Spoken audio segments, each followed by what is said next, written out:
তোমার আব্বা মারা গেল জমি রেখে, মালিক কে? তুমি। যত খারাপই হও, বাপের সম্পদের মালিক কে? যত খারাপই হোক, বাপের পরিত্যক্ত জিনিসের মালিক কে? সন্তান।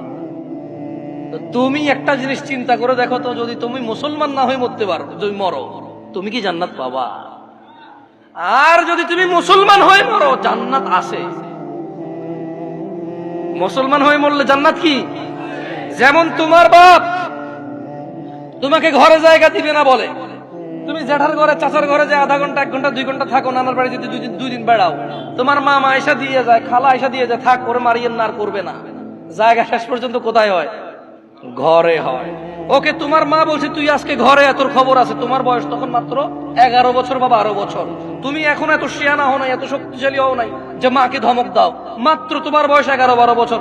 কোন একটা অন্যায় করেছো, তোমার মা বলছে তুই আজকে ঘরে আয়। তুমি কি করছো? এসার পর হয়ে গেছে, দোকানের সামনে ঘোরাঘুরি করতেছো। তোমার চাচা বলতেছে কি রে, 8টা বাজে রাতে তুই আজকে এখনো ঘরে যাস নাই? চাচা বুঝতে পারছে আজকে খবর আছে, কিছু একটা করছো। 8টা-9টার পরে যায় দেখে যে তোমার মাই তোমারে খুঁজতেছে। এরকম হয় না?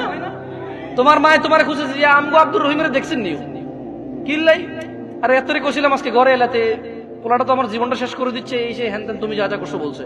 বলার পরে তোমার মায়ে কিন্তু তোমার, যখন এখনকার কথা বলছি না, তোমার মায়ে তোমাকে চেরাগ নিয়ে চেরাগের যোগে খুঁজছে, হারিকেন নিয়ে হারিকেনের যোগে খুঁজছে, এখন মোবাইলের ফ্ল্যাশ লাইট দিয়ে তোমাকে খোঁজে। তোমার মা খোঁজে না?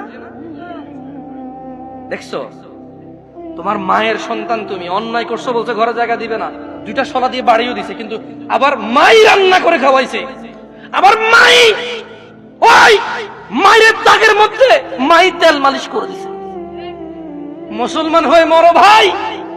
এই যে আগুনে জ্বলে যদি পুড়ে আল্লাহ ছাই করে দেয়, ওটাকে আল্লাহ আবার জীবনের নদীতে ধুয়ে পবিত্র করে জান্নাতে ঢুকাই দেবে। আল্লাহর হয়ে মরো, আল্লাহর হয়ে মরো। সালাত ছাড়া বিকল্প নাই। আমি কি তোমাদেরকে জাহান্নামে ফেলতে আসছি এই জায়গায় মনে করো? আমার নিজের গ্যারান্টি আছে, আল্লাহ আমাকে আশ্রয় দিক। আমি আল্লাহর কাছে দোয়া করি, আল্লাহ আমাকে ও তোমাদেরকে ক্ষমা করে দিক। আমাকে আমার যত গুনাহ আছে, তোমাকে তোমার যত গুনাহ আছে, আমার মতো করে আমার যে যে গুনাহগুলো আছে, তোমার মতো করে তোমার যা যা গুনাহ আছে, আল্লাহ সবগুলো মাফ করে দিক। আমি এই দোয়া করি।